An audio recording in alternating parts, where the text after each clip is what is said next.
The Amazing Digital Circus just released its first episode over on the Glitch YouTube channel, and if you're a fan of murder drones and haven't seen it yet, you'll probably enjoy it quite a lot and should go check it out. And also, spoilers ahead. The show is of course about 6 humans who end up trapped in an AI game world where their lives are controlled by the artificial intelligence running the program known as Caine. In the early teasers, Caine seemed like the ultimate villain of the series, trapping humans in this world and mindlessly torturing them with his games, such as him throwing knives at the main character, Pomni. However, this first episode paints a very different picture, one where Caine is perhaps the hero of the story trying to help humans. Let's break down why this is, as well as the dramatic ending at what's at the end of the digital void and what it says about the world Pomni came from. The Amazing Digital Circus opened with an old-school computer game graphic style opening, before transitioning into beautiful 3D. The use of these old-school graphics was something hinted at in a lot of the promotional materials of the show, which likened the world of the Digital Circus to the children's computer game Kid Pix, which I of course enjoyed like many of you did back when I was in school. In this opening bit, all of the characters are introduced as regulars at the circus, before Pomni suddenly manifests right in the middle of everything, ruining the act. Here, we get quickly introduced to the characters again. This time, they're more cynical, real personalities, and Pomni explains that she suddenly appeared here after putting on a virtual reality headset.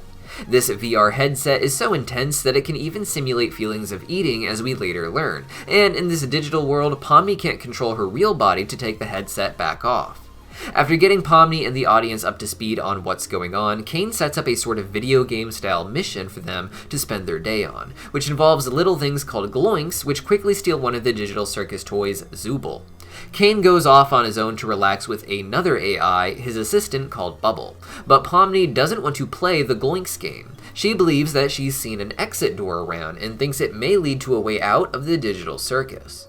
At the beginning of the episode, Caine showed Pomni everything that Caine had managed to create, from the interior circus to the outside grounds governed by the moon and sun, and then the blank void that exists beyond it, which seems to be just more programmable space. Pomni is uncertain where this exit may go, but she seems determined to find a way out, as do most of the newcomers when they first arrive. When showing Pomni around to their rooms, they stop to check on Kaufmo, a clown who never showed up for their morning opening credits that they do. When the door to his room opens, we see the walls covered in insane-style writings about trying to find the exit, but instead of a clown, we see a horrible glitching monster in its place. This is Kaufmo, but he has been abstracted, according to the others. The characters are humans trapped in digital bodies governed by artificial intelligence, but over time, these humans seem to lose their sense of self and become digitally abstract, and it causes their digital forms to explode out of shape and their minds to fracture with it.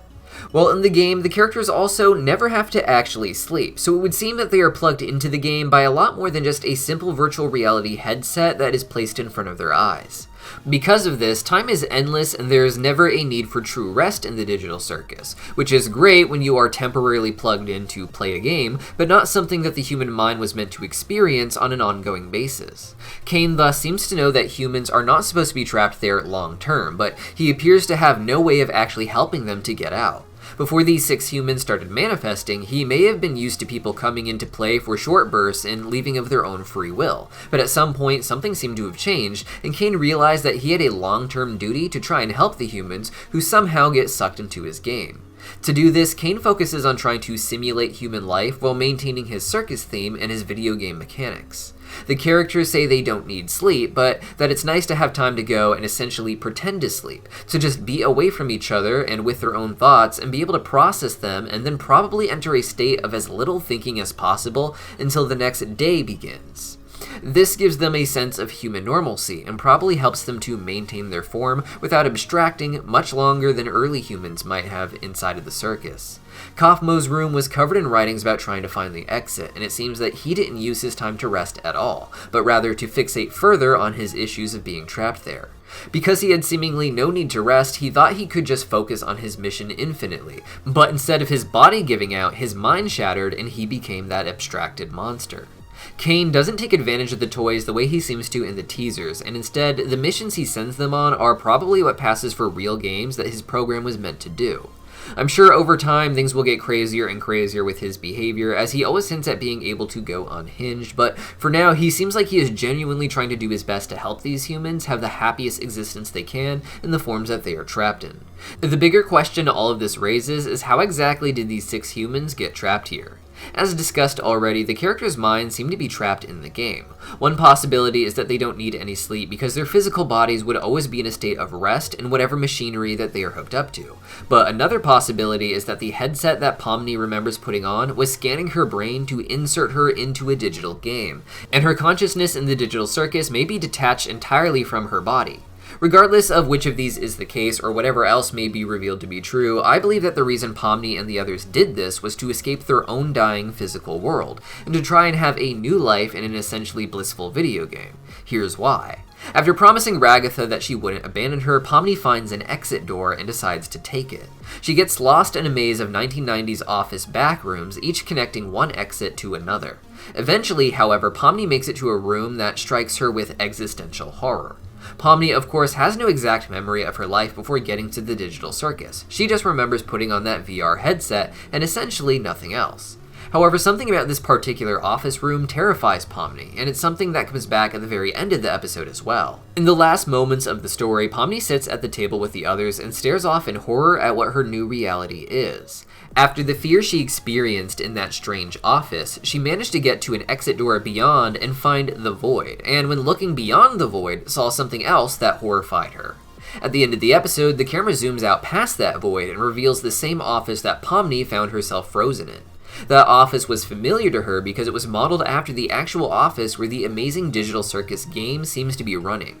A strange, vintage, old-school office that seems like it would run a low-res Kid Pix game, as opposed to a virtual reality run by artificial intelligence that humans can become locked in. The rundown look of the office makes me think that the entire world is dying or dead, with virtually no humans or resources left.